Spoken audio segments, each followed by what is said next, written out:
Улаанбаатар аймгийн Сүмбэр сумын Хатанбаатар овогтой Манлайбаатар танд алтан төлний эзэн шалгарсан тул үнэлэх болгоо.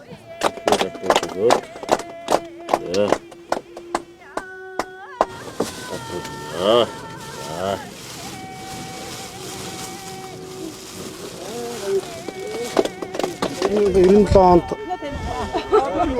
анх аав ээжигээ дагаад гар дээр мал малж эхэлсэн. Тэгээ одоо 2008 онд хантайгаа гэр бүл болоод ер нь бол би дааж бол 2008 оноос хойш мал малж байна. Одоо 16 жил мал малж байна.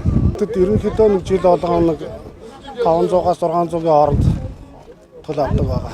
Ихэнх малчтын адилаар л ерөнхийдөө хургаан болвол хөрөө аргаар боожулдаг байгаа.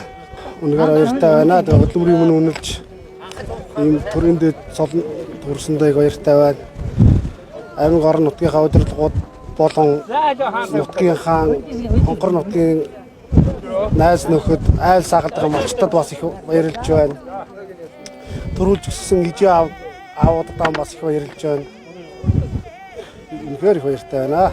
Хамгийн түрүүнд төрүүлж өсгсөн ээжтэй маш их баярлж байна гэж хэлээ. Орон нутгад тусал дэмждэг хамаатан садантаа маш их баярлж байна. Найз нөхдүүдтэй.